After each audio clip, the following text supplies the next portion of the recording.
Alright, hello boys and girls and parents. So, in with tradition, I wanted to do another voice while I recorded this one, but I wanted to make it so that you could understand everything that I say, because with creating a good story, there's a lot of different parts that go into the process.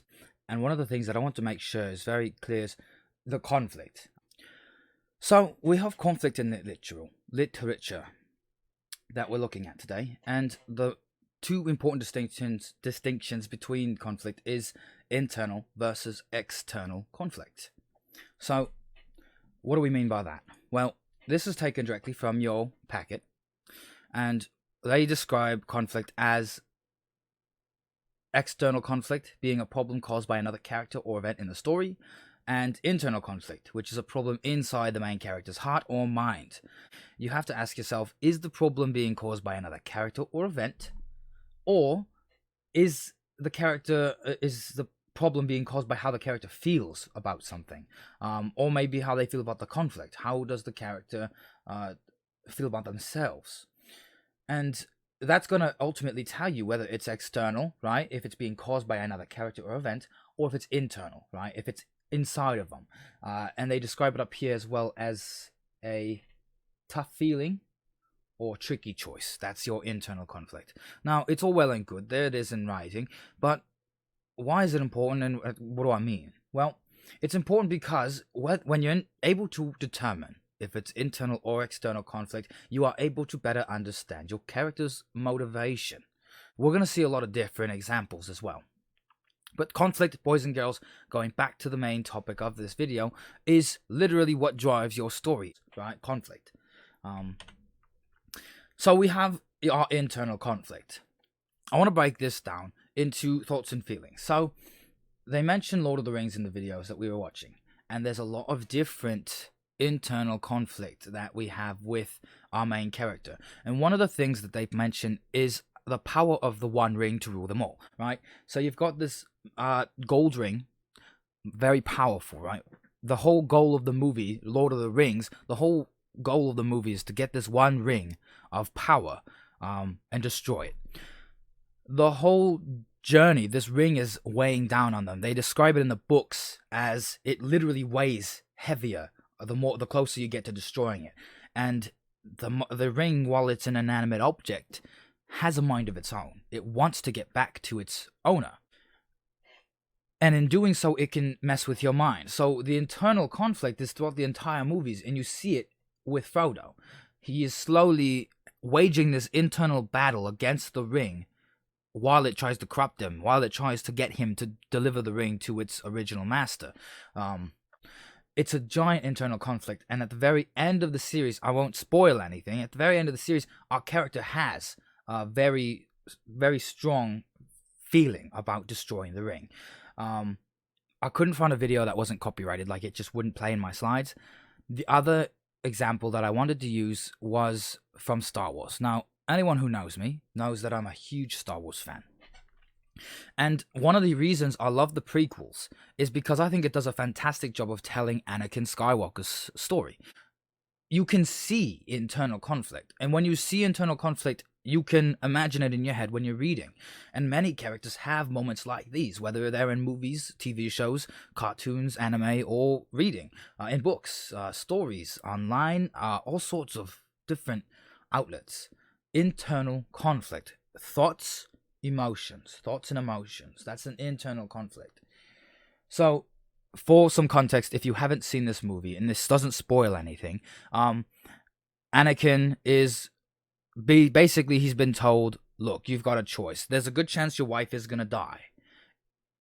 And there's a really good chance that this bad guy can give you power to save your wife. The only thing is he's a bad guy.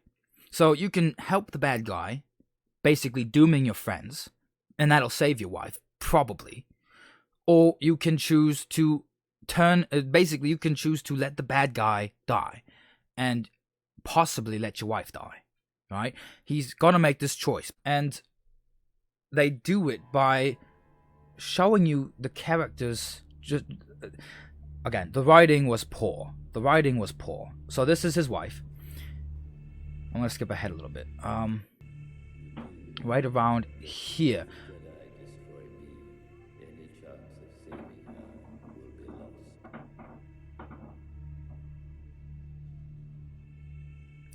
So right around here, he's being told, basically, he's remembering the lines that he was told by the bad guy.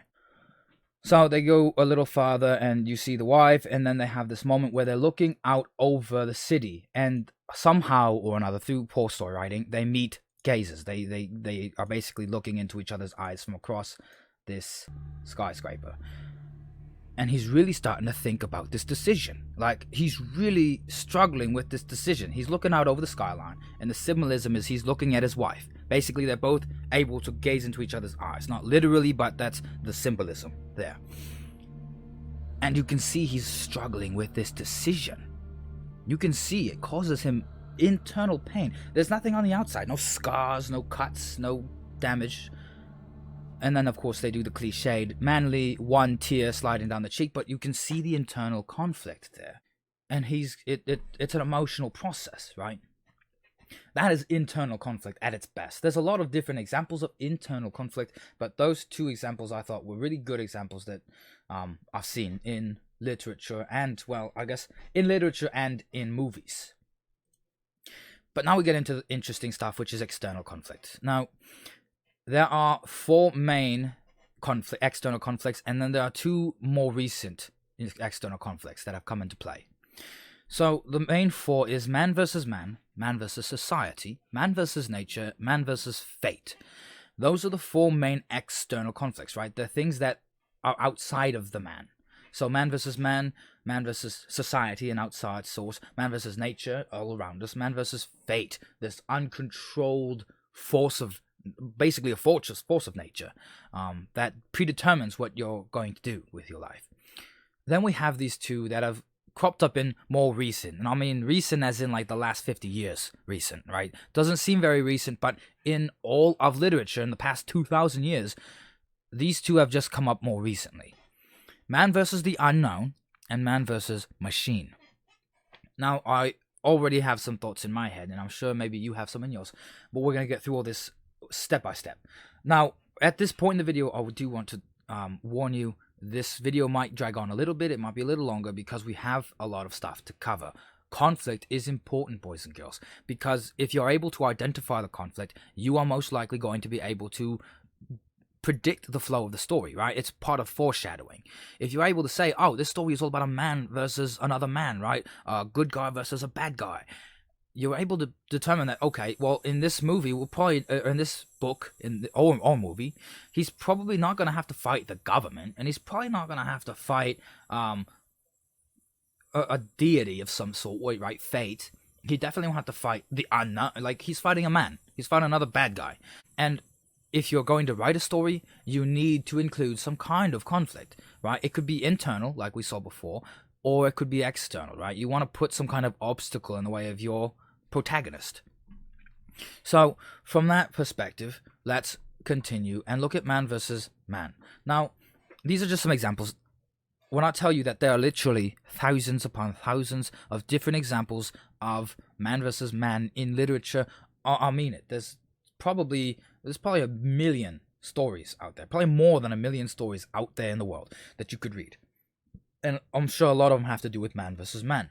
So in Fast 5, just to give you an example, there are against, I believe it's actually, this is where Hobbs, the police guy, is actually the enemy. So you've got your band of good guys versus the bad guy. Your band of good guys, yes, versus the bad guy in Hobbs. Seventh Son, you've got this bad guy here. She's a witch who is trying to, I believe she's a witch. She's trying to take over the world. Right? And while she is a witch and she's using magical powers, she is still a person, right? She's trying to transcend being a person, but right now she's a person. But, and then you have this book series. Now, you might not have read it. I read these books. I loved them when I was, I believe, in middle school. Eragon, Eldest, Bazinga, and Inheritance. They're all part of the Inheritance cycle. And in this series, it's your good guy, Eragon, who is trying to basically take over, he's trying to kill an evil king. It's man versus man because he's directly trying to take down the king. He doesn't have an issue with the kingdom, per se. He doesn't have an issue with the laws of the kingdom, per se. He has an issue with the man who makes the laws. He has an issue with the king, the main bad guy. And the king is a pretty pretty good villain. Pretty bad villain, I guess. He's a good villain in the sense that he is everything you want a villain to be. He's just evil. So, man versus man. Man versus society. I'm going to try to speed it up as well. I apologize. I feel like I'm dragging with this video. So, man versus society. I chose some modern examples and then one of my favorites. So, The Hunger Games and the Hunger Games series. The whole premise of the movies is they want to stop these giant shows where people are basically being forced to fight to the death. They want to stop this. They want to overthrow the dystopian society, right? The difference between this movie and Eragon is in this movie they make it a lot more of an issue against the society itself. In Eragon, he wanted to kill the king. Man vs. Society takes that conflict and makes it against like the government, an outward civilization. And it's not always the government, right? Like the US government, a parliament or something. In The Giver, you're given another situation. You've got this government, this society. People aren't allowed to see color, and only one guy, the Giver, is allowed to see history, and he's allowed to see color. And the idea is, as long as they don't forget history, they won't repeat it. But why does everybody need to remember history? So one guy remembers history, and the rest of them get to live carefree. Problem with that is they're not really living. Society, they basically strip you of your emotions. You're not allowed to feel anything other than happiness. You see the story unfold, and our main character basically wants to escape this society. So you have your man versus the society that he lives in. And then another really good example is Remember the Titans. This was a really powerful movie to me because it's basically the first integrated white and black football team. The first integrated football team in the United States. And the story focuses on them and how they overcome societal problems. This is during the civil rights movements, where unfortunately some people were closed-minded and did not view other people as people. And they had to struggle through a society that looked down upon a certain colored skin. It shows a really good story of some men versus their society and how they overcome it. So it is another really good example of man versus society. The next conflict is man versus fate. Now, this one is very tricky because fate, what is fate? In Star Wars, Darth Vader says it's his destiny, or says it's Luke's destiny to join him and rule the universe. But that movie doesn't really have much about fate in it. So I wouldn't categorize that movie as man versus fate. But what does that mean, fate, Mr. Shepherd? Well, random student, I'm very glad you asked that question, because fate, especially in Man versus Fate, you'll find a lot of this in older movies. So a lot of Shakespearean plays deal with this doomed person, right? Fate frowns upon this person, and no matter what they do, they're just going to have a really bad time of it. Romeo and Juliet, they're star-crossed lovers. They are two people who love each other who can never be together, right? Man versus fate, they're fate. Percy Jackson, Greek mythology, has a lot of fate. A lot of old text you'll read probably in middle school and high school. Stuff like Odysseus, stuff like, what's his name? There was another really good one. Odysseus is a famous one. A lot of Greek mythology, right? The Zeus, Poseidon, Hades, that stuff, Athena. That all revolves around fate, right? Fate, people who are fated to bring about change in the world. People who are heroes, right? Hercules, Percy Jackson. People who are basically foretold to change the world. Any movie with like a fortune telling at the beginning of it is probably a man versus fate, or has something to do with man versus fate in the story. Brave I put in here because it's another really good one, I think, for man versus fate. Her name is, I think, Merida. She is a woman in Viking society. Viking society is all big brawny men doing men things like shooting arrows and fighting. Well, with Brave, you've got Merida, who is a princess, and she wants to be like the men. She wants to grow up to shoot arrows and fight in wars and stuff. She's breaking societal norms. So it could be man versus society, but I also think it's fate. She's fated to be this trophy wife, basically, a princess to be bartered off to another kingdom to make some kind of truce, right? Her fate is as being a girl. But she doesn't want to do that. She wants to be her own person. And so she goes off on this adventure, and her mom turns into a bear or something. Man versus fate. What they are supposedly supposed to do. But maybe that's not what they're going to do. Another example of man versus fate, again, is from Star Wars. You have Anakin is the chosen one. He's going to supposedly bring balance to the Force. That's his fate. But, conflict, man versus fate, doesn't always go the way we want it to. Romeo and Juliet, they both end up dying, unfortunately. And that's not a spoiler, because the story of Romeo and Juliet is a tragedy. Man versus fate is a very hard one to go about finding and discovering. But I'd say go by what I said. Anything with like fortune telling, anything with seeing the future, foreshadowing, stuff like that. Their fates, destinies, that sort of thing is man versus fate. Now, man versus nature, there's a lot of them out there. One of my favorites from literature, this is an adult fiction book. So not really the best example, but it's one that I thought of in terms of writing. The Swarm. It's a book basically about bacteria that evolves beyond what humans were expecting, and then of course it swarms over the earth, and the world basically tries to like kill off people. You've got movies like 2012 where nature kind of reclaims it. I would also argue that 2012 could also be man versus fate, because it was fated that in 2012 the Mayans predicted the world ending, right?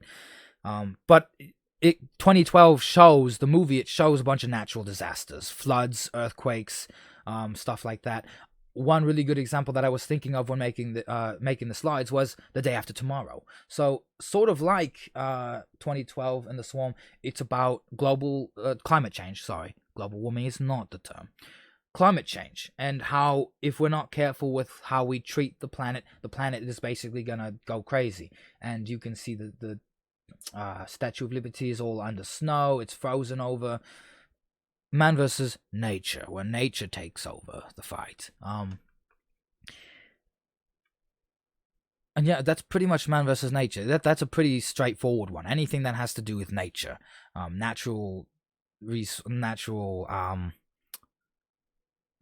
causes, natural conflicts. That's the word I was thinking of. Sorry, natural conflicts against man. That's a pretty straightforward one. Now we get into the trickier ones. So this one is man versus machine, and it's only come up in recent literature because it's something that man hadn't really thought about and feared until recently. Since the technological age has begun about 50 to 40 years ago, there's been a really real possibility that one day machines might take over. So you can talk to your phone, you can give your phone instructions, and your phone not only listens and understands what you're saying, but it can do things based on what you tell it to do. There's a very real fear that one day AI will become self-aware, in the sense that, like, you know how you can think of yourself as a person, right? And if somebody hits you, you don't like that feeling. Well, now think about a machine, right? If you like talk to Siri and you're like, hey Siri, do this, hey Siri, do that, hey Siri, do this, not actually, sorry, I kind of thought about that as I was saying it. You run this risk of, if you never say thank you to Siri, like it's a crazy thing. I remember talking to a friend about it, but basically, like, when you talk to your phone and you just say, hey Siri, you never really think to say thank you to Siri, right? Because it's not really important. It's just a machine, right? Well, what if Siri suddenly started to think like a human thinks and goes, no, I'm Siri, and this person never says thank you for what I do, and I'm upset about that. They never thank me. That's the fear, right? If Siri could think like that, become self-aware, man versus machine. The examples that I have is in Terminator. There's the AI Skynet, like Siri, basically becomes self-aware and decides, oh, yeah, the reason our Earth is dying is because of humans. So let's kill all the humans. And it makes all these scary Terminators to kill humans, right? It's an AI brain controlling machines to wipe out mankind. Man versus machine. Now, another example where they don't take it to that much of an extreme is iRobot. So again, you have an AI program controlling a bunch of robots, and eventually the plan is to subjugate humans. So maybe not wipe them out like Terminator, but basically make humans the servants. Sort of is what the idea of iRobot is. And then, of course, if you watch Dragon Ball Z or not, the androids here, they are robots that were created to take down the Saiyans, if I remember correctly. Man versus machine, right? That's the conflict here. Pretty straightforward, but there's a lot of different elements to it, and there's a reason why it's a new development. We also have this thing, man versus the unknown. Now, I feel like this is a common thing in literature throughout the ages, right? I feel like everybody has thought about aliens at some point in time. The reason it's more of a recent thing is not many stuff has come out about the unknown until recent literature and media. So one part of the unknown is like the supernatural. So I put Friday the 13th in here, but that's really any horror movie. Chucky, Freddy Krueger's thing, Nightmare on Elm Street, that type of thing. Horror movies, paranormal activities, poltergeist, the unknown, the stuff that we don't know about. Other senses is like in Interstellar, we don't know much about space, right? Man versus the unknown, right? Time itself, even. We don't know much about time. We know that time works, but the concept, the construct of time in and of itself is so finicky. I really hope it's not a spoiler, but in Interstellar, one of the things that they tackle is space travel and also aging when it comes to space travel, right? The idea that it might take a space traveler 5 years to jump from this point to this point through light years, when in reality, they are still traveling that far in real time. So they might jump 100 light years. Basically, what that's saying is they've traveled 100 years away. So they might be 35 in another universe, and everybody on Earth has aged 100 years. That type of time construct, we don't know much about that. It's just a theory right now because nobody's actually been able to go to another universe or galaxy. So it's unknown. And then I threw it in here, but aliens. Aliens, you'll see a lot of different movies with aliens. There's not much we know about aliens. Whether you believe in them or not, that's not my argument. You will find in a lot of media and a lot of literature, aliens are a very recurring concept. But we don't know about aliens. Nobody knows about aliens. Some people think they do, and some people think they have the answers to aliens, but nobody's ever seen an alien, is the thing. It's unknown. It's unknown. It's English 101 right there. It's an unknown source, an unknown thing, a topic that people want to write about. So you have man versus the unknown. Now, all of these movies, maybe just some of these movies, may also be able to be categorized as the truly great films and literature. And what I mean by that is it's able to combine a lot of both.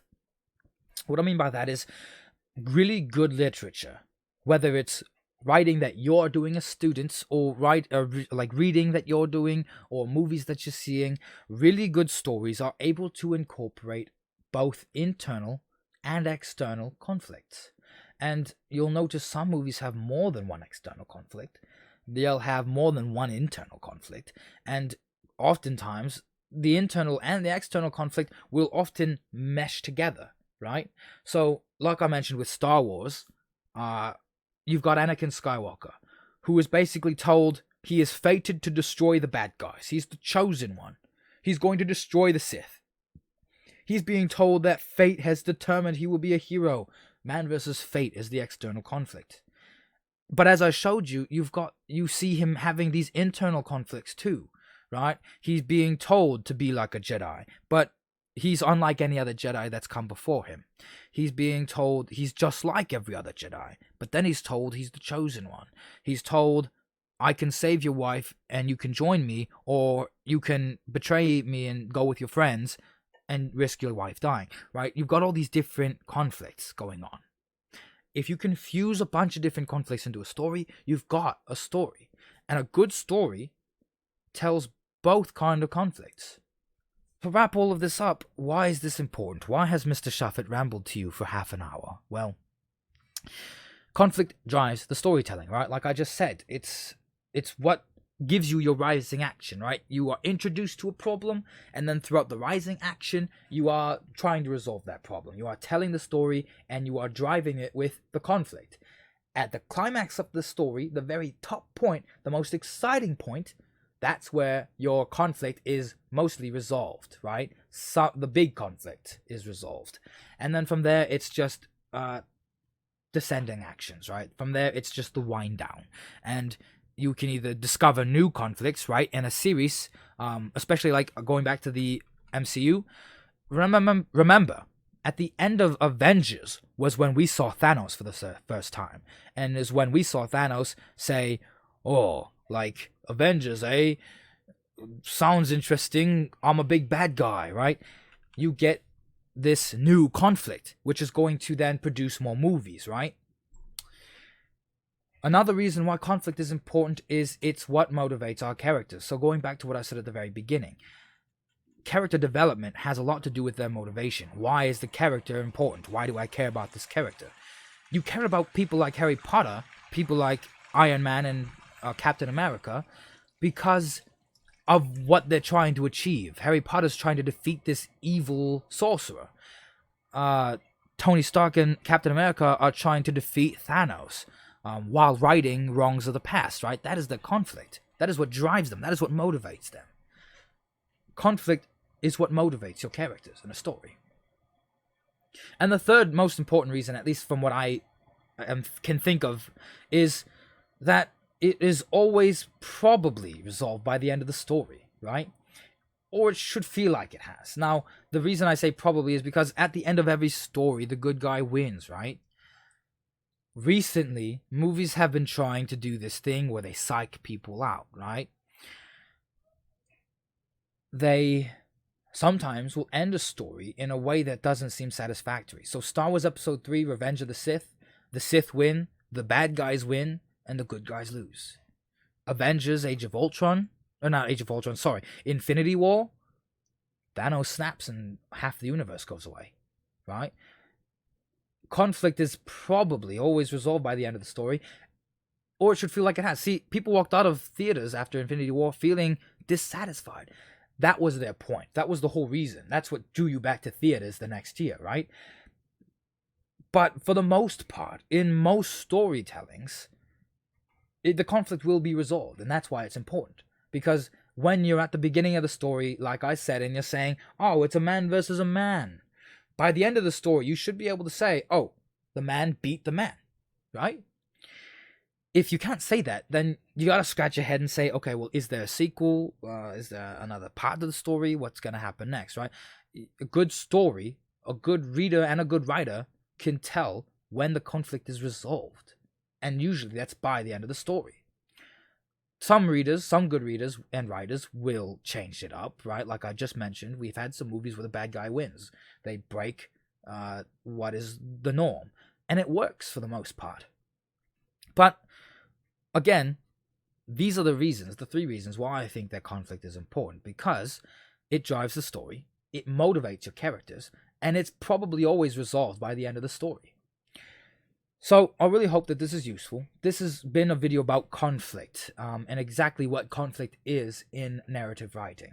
Now, I understand it's a little difficult to follow all that's going on. I'm really hoping that this information helps and makes sense to you.